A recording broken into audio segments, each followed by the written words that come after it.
결혼식 시즌이 돌아올 때마다 여러분의 지갑은 얼마나 얇아지고 있나요? 시청첩장 한 장을 받을 때마다 머릿속이 복잡해지는 분들 정말 많으시죠? 강남이냐 호텔이냐, 친한 친구냐, 직장 동료냐에 따라 금액이 달라지는 이 애매한 기준, 오늘 딱 정리해드리겠습니다. 이 영상 끝까지 보시면 다시는 축의금 때문에 고민 안 하셔도 됩니다.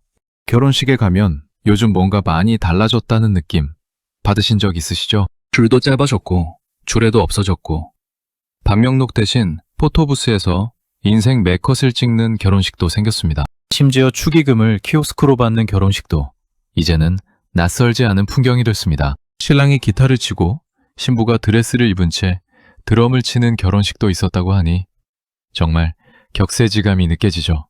예전에 딱딱하고 형식적인 결혼식은 이제 축제처럼 바뀌고 있습니다. 이런 변화 나쁘지 않습니다. 오히려 결혼식이 두 사람만의 개성을 담은 공간으로 진화하고 있는 거니까요.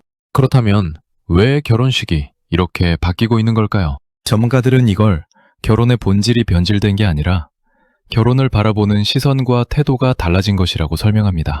옛날에는 결혼식이 하나의 사회적 의례였습니다. 목화 예식장이라고 부르던 동네 예식장에서 다 같이 모여 치르는 행사였고 거기엔 암묵적인 약속이 있었습니다. 내가 네 결혼식에 오면 너도 내 결혼식에 와야 하고 친구는 5만 원, 친척은 10만 원 이런 식으로 사회적으로 정해진 금액이 있었죠. 그런데 지금은 어떤가요? 누구는 결혼을 하고 누구는 결혼을 안 합니다. 누구는 결혼식을 하고 누구는 결혼식 없이 둘이서만 약조를 합니다. 이런 상황에서 예전의 암묵적인 기준이 더 이상 통하지 않게 된 겁니다. 결혼이 필수가 아닌 선택의 시대가 되면서 결혼식 문화 자체도 다양해질 수밖에 없었습니다. 20대에 결혼하던 시대에서 20대, 30대, 40대, 50대 다양한 연령층이 결혼을 하는 시대로 바뀌었으니까요. 결혼을 바라보는 시선이 달라진 만큼 그에 따른 문화도 자연스럽게 달라지고 있는 겁니다. 그리고 그 변화의 중심에 바로 축의금 문제가 자리 잡고 있습니다. 그렇다면 고물가 시대에 적정 축의금 기준은 도대체 얼마일까요? 전문가들이 내린 결론은 아주 단순합니다. 출발점은 딱 하나입니다. 바로 식대입니다. 호텔 결혼식은 기본 식대가 1인당 10만 원부터 시작합니다. 일반 예식장 뷔페는 3만 원에서 5만 원 선입니다. 여기서 관계의 친밀도를 더하면 됩니다. 그냥 얼굴만 아는 정도라면 3만 원, 자주 보는 사이라면 5만 원, 친한 사이라면 10만 원이 기준이 되는 거죠. 여기서 중요한 게 있습니다. 장소에 따라 금액이 달라지는 건 결혼의 등급을 따지는 게 아닙니다.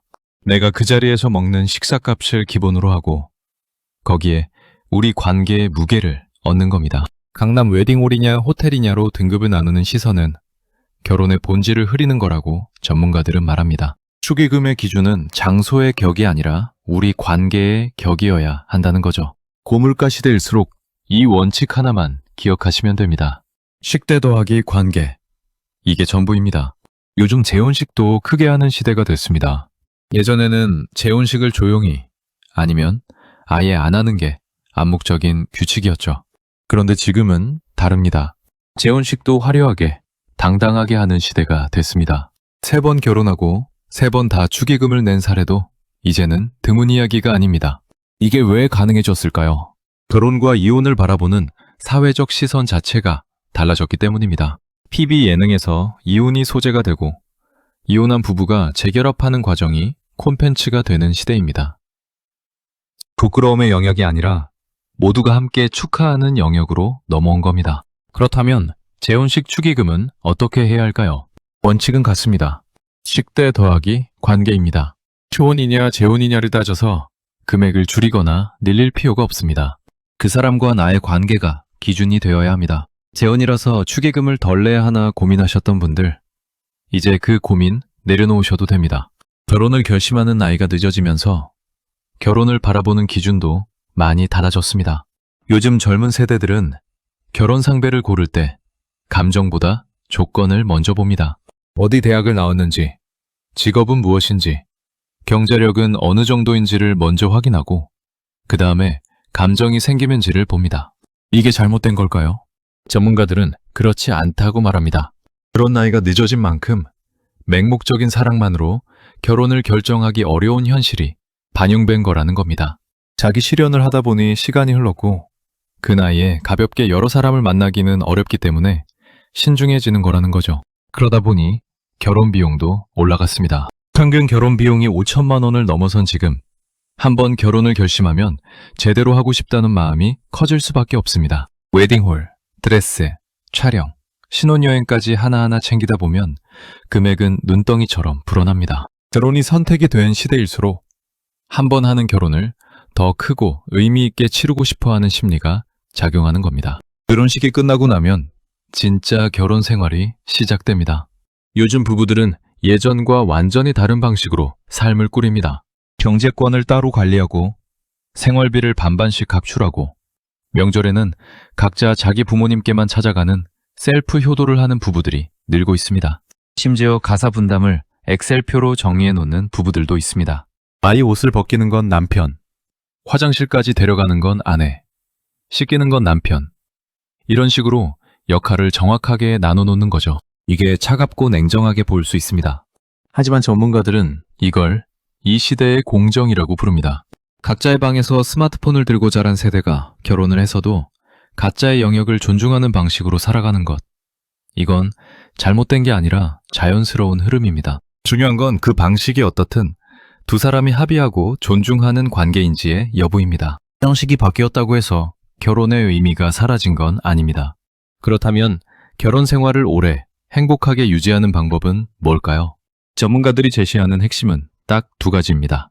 발작 버튼과 안심 버튼입니다. 발작 버튼은 상대방이 나를 가장 힘들게 하는 말이나 행동입니다. 1년을 살고 2년을 살다 보면 상대방이 당연히 알겠지 싶지만 그건 완전히 착각입니다. 말해주지 않으면 절대 알 수 없습니다. 나는 이런 말이 힘들어. 이런 행동이 힘들어. 이걸 직접 알려줘야 합니다. 그리고 상대방에게도 물어봐야 합니다.